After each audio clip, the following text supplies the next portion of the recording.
이 사람은 언젠가는 나이가 먹고 늙으면 죽게 되죠. 이때 이 생활하면서 어렵다가도 세월이 흘러가면서 점점 복이 확대되어지면서 죽으면서 힘이 큰 노복이 있는 사람이 있고, 어떤 사람은 어마어마하게 큰 복으로 출발하였는데 결국은 가면서 계속 줄어들면서 이 노인이 되었을 때 비참하게, 참 안타깝게 임종하는 삶이 있는 사람들이 있습니다. 그래서 이 끝이 좋아야 된다, 끝이 좋아야 된다, 이렇게 말을 하고 있죠.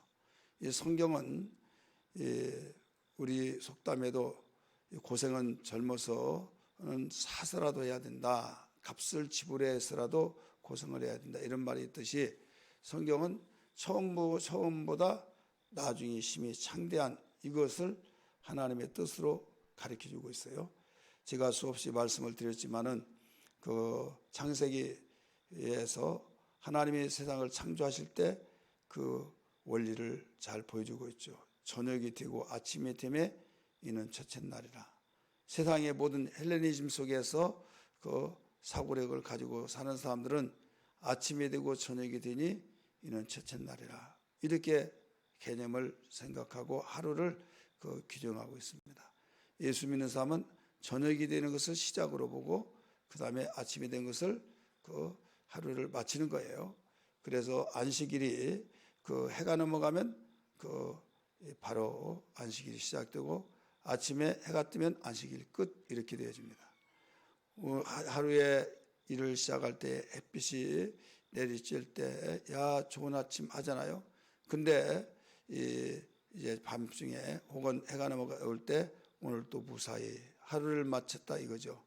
이런 삶을 우리가 살고 있다가 보니까 거기에 의미를 담기지 않고 그런가 보다 하지만은 하나님은 말씀하실 때도 이런 깊이 있는 생각을 하시고 말씀하셨다고 우리가 알아야만 됩니다.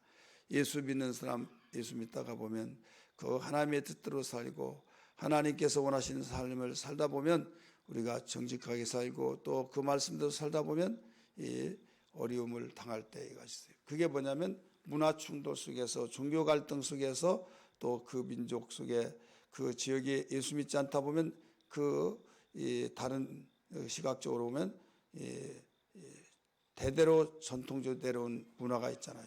이 문화 속에서 딴짓을 하니까 비판을 하고 욕을 얻어먹기도 하고 저 사람 이상해졌어. 그래서 결국은 예수 믿는 사람을 욕하게 된 거죠.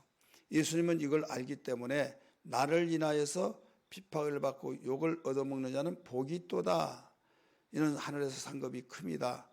이것은 너희들만이 아니라 하늘에서 이루어진 뜻으로서 앞에 갔던 선지자들도 그 길을 다 걸었다, 이렇게 일러주고 있어요.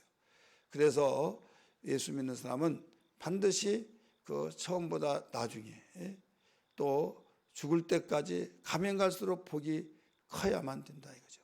그래서 오늘 1절의 말씀 그렇게 나오죠.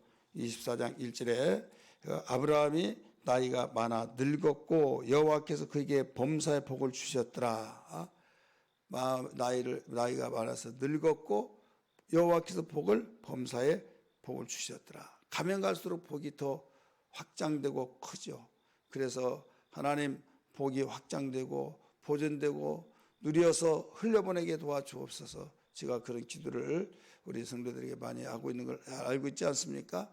어떤 복이 그대로 멈춰서는 안 되고 살아있다고 한다 움직이고 씨를 뿌려서 30배, 60배, 100배를 거두듯이 우리는 이런 복을 받아서 확장시켜서 누리다가 이제는 누린 것이 아직도 누리지 못한 사람이 있으니까 그쪽으로 흘려보내서 그들도 더불어서 같이 복을 받고 살아갈 수 있는, 이게 복음운동을 통해서 이루어집니다.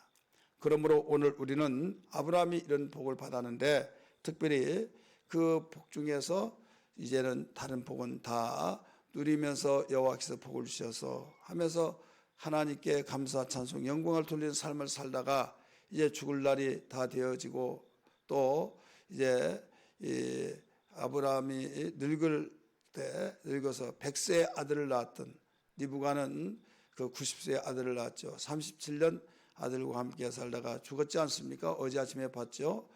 오늘 그 아내를 데려오라라고 이 종에게 말을 했죠. 그래서 이 모든 규칙을 정해주죠.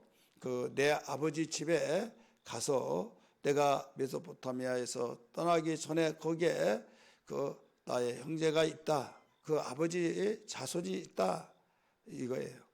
거기에 나홀이라고 하는 그 사람은 거기서 그 나오지 않았습니다. 그리로 보내어서 네가 가서 내 이삭의 아내를 데리고 와라. 이런 말씀을 가르쳐 주고 있죠. 이 내용은 여러분이 그 상황을 잘 설명해 주고 있어요. 그래서 결국은 데리고 옵니다. 그래서 만약에 여자가 따라오지 않는다고 한다면 어떻게 하오리까? 아들을 그쪽으로 데리고 갑니까? 아니다. 그 뒤에는 네가 책임질 것 없다. 여호와께서 다 알아서 하리라. 여호와의 사자가 너를 인도할 것이다. 그래서 나에게 말씀하시기를 이 땅을 주시면서 네 씨에게 주리라고 했으니 절대로 내 아들을 그리로 데려가지 말고 그게 내 아버지의 그 족속에게서 가서 여자를 데리고 와서 내 아들의 아내를 삼게 하라. 이렇게 말을 했죠. 그래서 그대로 이루어진 거예요. 그래서 결국은 여기에서 가나안 땅 여인에게서 아내를 취하지 말라고 하신 말씀을 통해서 이렇게 끝까지 말씀을 지켜서 이 놀라운 축복의 역사를 받은 장면을 우리가 함께 읽었습니다. 우리가 그 내용을 일일이 다 설명할 수는 없지만은 오늘 노복이 있었다는 사실, 아브라함의 노복의 이 역사를 우리 발견하면서 주님이 가면 갈수록 날이 가면 갈수록 나이가 먹으면 먹어갈수록 평강을 더하시고 물질과 건강과 자녀와 또 우리에게 믿음의 복이 풍성해져서 누리면서 흘려보내면서 자손에게 축복을 물려줘 내 자손 후손들이 모두 축복의 통로가 막히지 않게 도와주옵소서. 이런 기도의 소원을 가지시고 기도하면서 나갈 수 있는 오늘의 삶도 되어지기를 주의 이름으로 축원합니다. 주님이 이야기에 보충 설명하기를 주님이 죽으실 때 매를 맞고 여인들이 쫓아가면서 가슴 아파하는 모습을 보고 그 힘을 다해서 고개를 돌려 여인들을 향해서 말했잖아요. 예루살렘의 딸들아 나를 위해서 울지 말고 너와 네 자녀를 위해서 울어라. 이 말은 무슨 말입니까?